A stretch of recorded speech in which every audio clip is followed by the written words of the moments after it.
We all have rights. We want adults to have rights, and we want to make it pretty challenging to take away those rights. We see what a mess happened with the Britney Spears fiasco. In fact, Britney is the result of a lot of change of legislation. I call them the post-Britney laws, but we came in and we said, oh my gosh, before we start taking away these rights, we really need to watch them. And so that's why you are going to be jumping through all of the hoops just to get the powers to take care of your loved one. Welcome to Gavels Down, Voices Up, where we flip the script on conventional legal discussions. I'm Rachel King, here to guide you through the murky waters of family law, estate conflicts, inheritance disputes, all of the dramas. We're not just talking about law, we're talking about how it affects your life, your rights, your future, and your money. From the courtroom to your living room, we bring you insights that matter. Dive into each episode ready to challenge, learn, and grow. Ready to change the dialogue? Let's begin. Gavels down, voices up.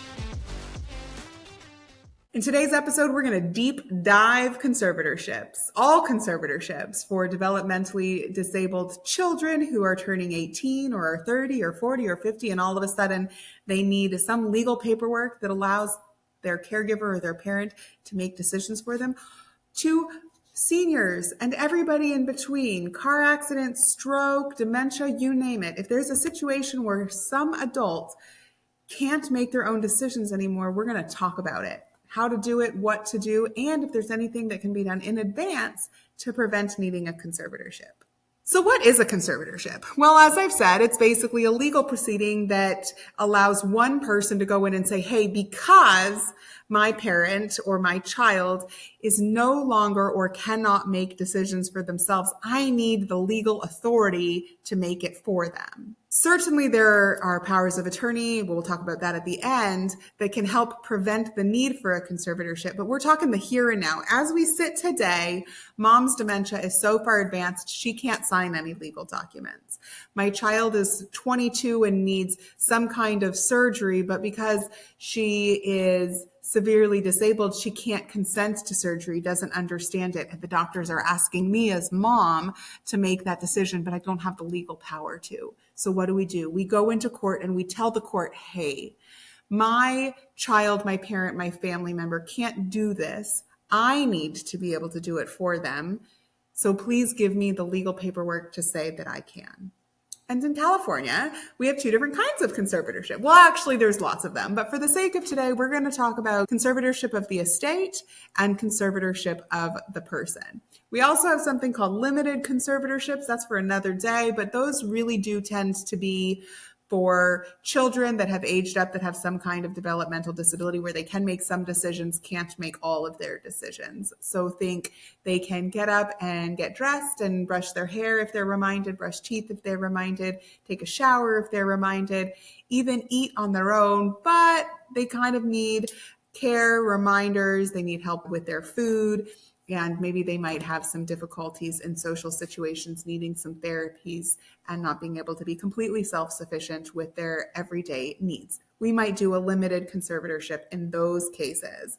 We'll talk about that in another podcast episode. For today, we're going to talk about conservatorships of the person and the estate. Many times they get paired together, but let's break it down.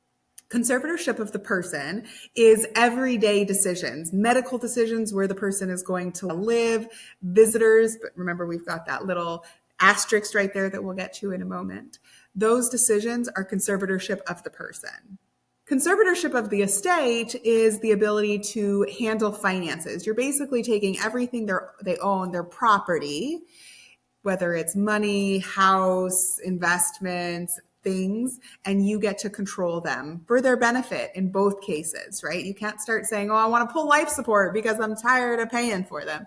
Under conservatorship of the person and under conservatorship of the estate, you can't say, well, I really need a car and they're never going to drive their car anyway, so I'm just going to take it for my own. That's not how either one of them work, but it does allow the person that's in charge to handle decisions, financial for estate, or medical and living and everyday for person, for the best interest of the conservatee. That's like, we're going to say mom with dementia. Now, do you need a conservatorship when you have to make decisions or there's something that needs to be done and you don't have the power to do so.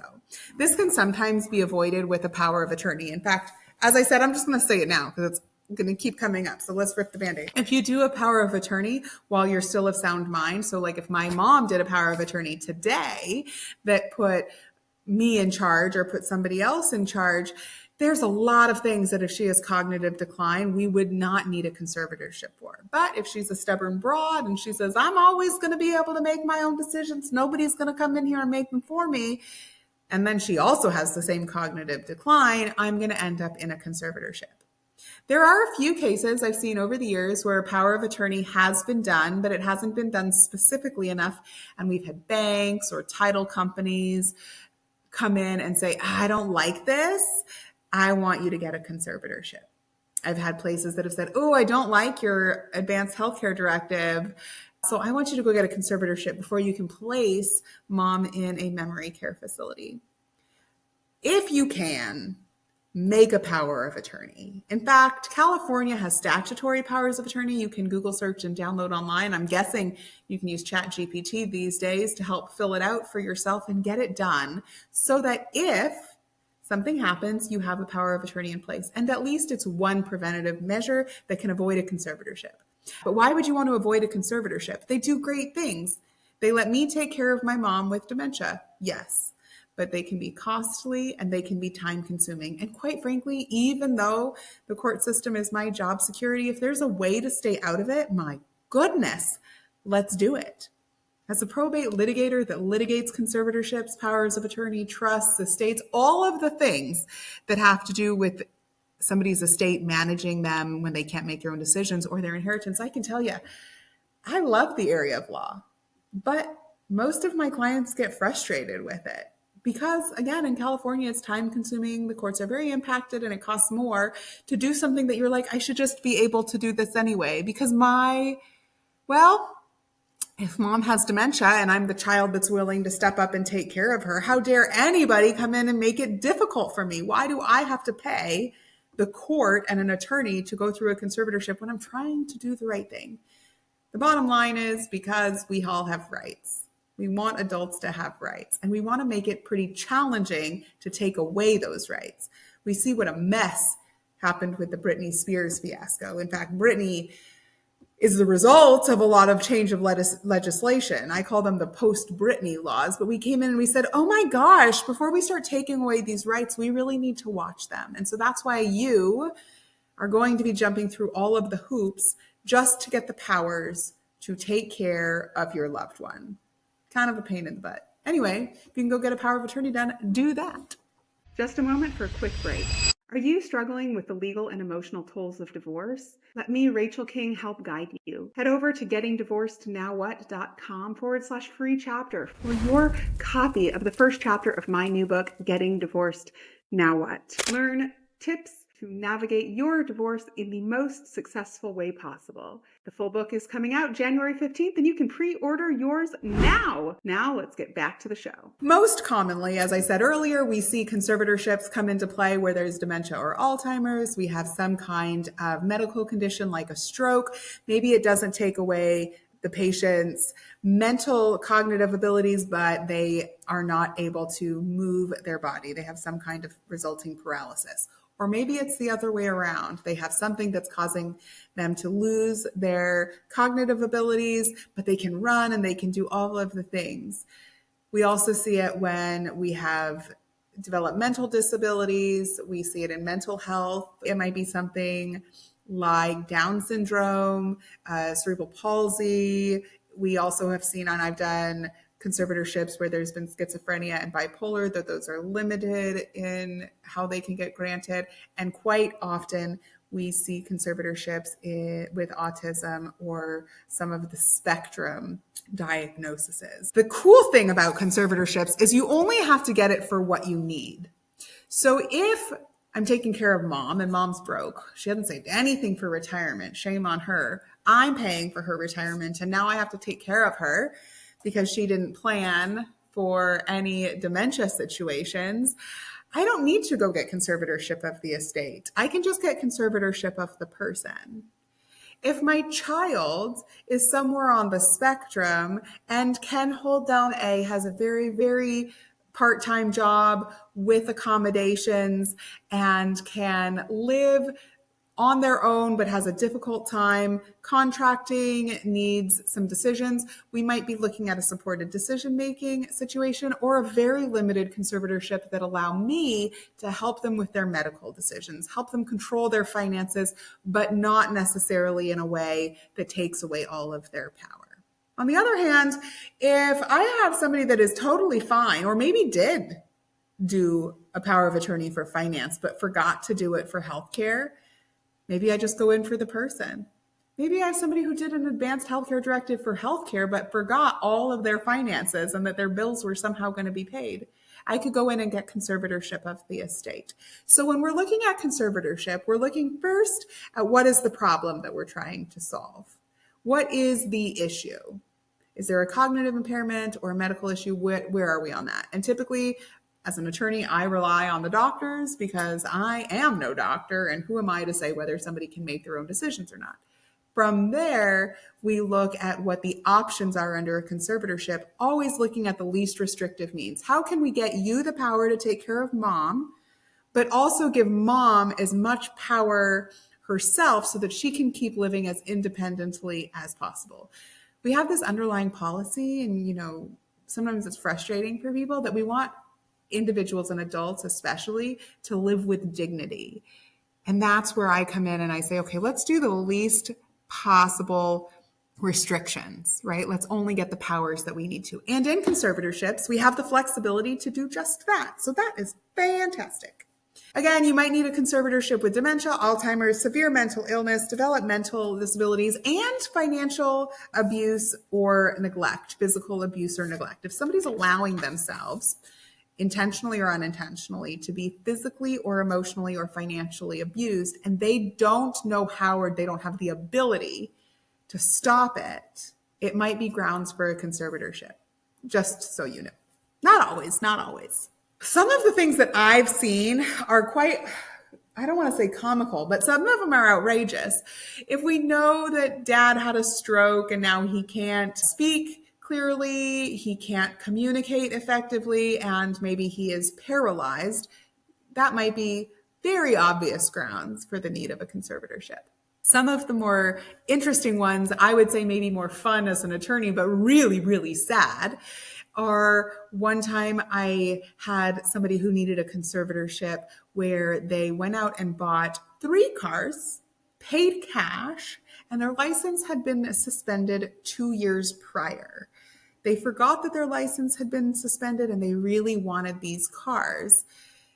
That was the first signal to the family that really there was some kind of cognitive decline that needed to be addressed. Now, in hindsight, I think every single family that I've ever dealt with that has had that turning point has been able to look back and say, oh, it all makes sense. To the extent that you can get ahead of it better, right? Because yes, we were able to sell the cars in that case, but as soon as you drive them off the lot, they depreciated quite a bit.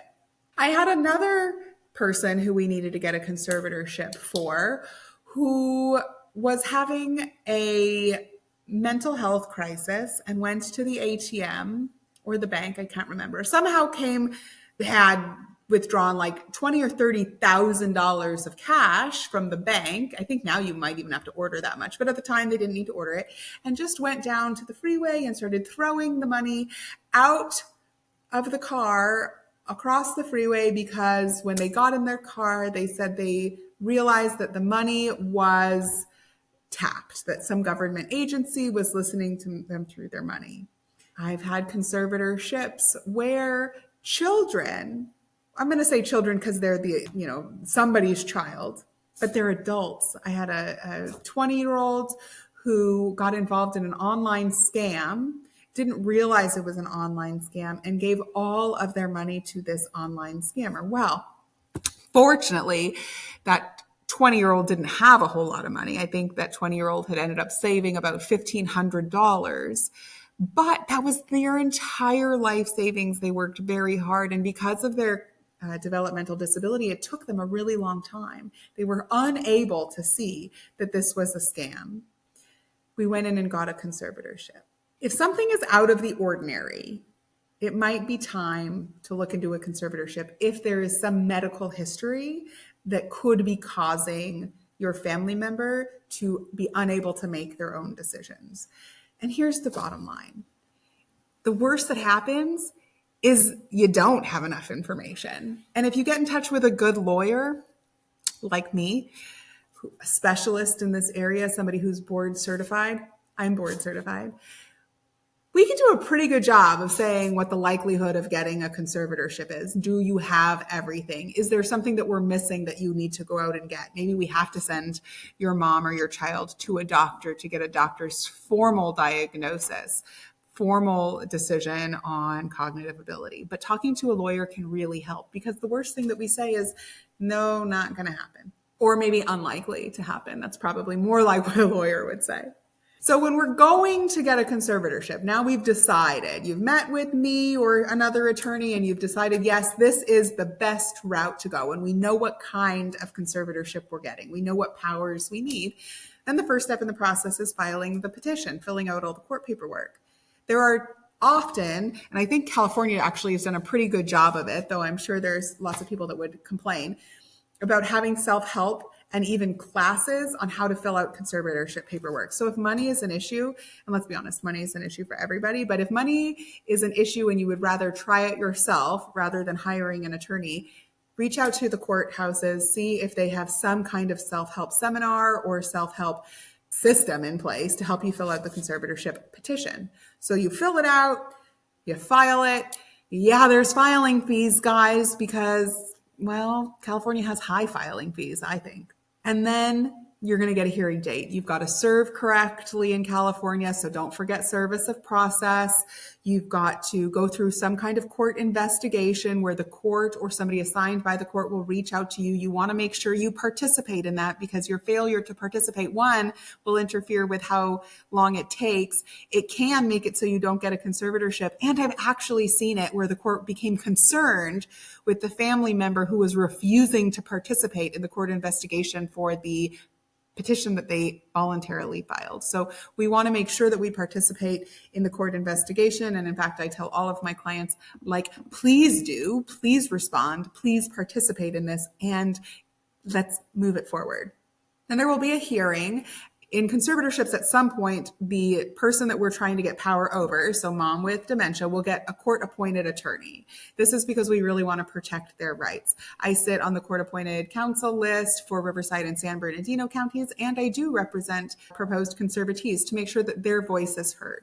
So at some point, that's going to happen. You also want to make sure that you are allowing mom with dementia's attorney to contact mom, because again, you don't ever want to be accused of interfering. And in many cases, the court-appointed counsel's position weighs very heavily. So if mom is like, yes, I definitely want Rachel to take care of me, and brother over here is like, no, Rachel's a horrible person, and Rachel's like, no, I'm a really good person, court-appointed counsel's position is going to weigh very heavily. So for all of the reasons, make sure you're also complying with court-appointed counsel's access to mom with dementia or child with autism or whoever the subject of the conservatorship is. At the hearing, everybody that's noticed, which is lots and lots of people, I consider it 2 degrees. So if mom with dementia is getting a conservatorship, we're going to notice mom's parents, mom's grandparents, mom's siblings, mom's children, and mom's grandchildren. And yeah, you're probably saying, well, mom with dementia's grandparents are dead and parents are dead. That's true. We don't have to notice the dead people, but we still have to make sure that all of these people, if they're living, get notice. And at the first hearing, that will be an opportunity for anybody that thinks that Rachel is a bad person and shouldn't be taking care of mom with dementia to speak up. If not, then how does the saying go? Forever hold your peace. Yeah, true statement. If you wait too long, because you really thought that mom was okay, we can go in for emergency conservatorships. We can ask the court to make limited temporary orders if brother comes in and contests Rachel taking care of mom, but mom really needs care right now. Or hopefully mom did a power of attorney that can serve at least temporarily.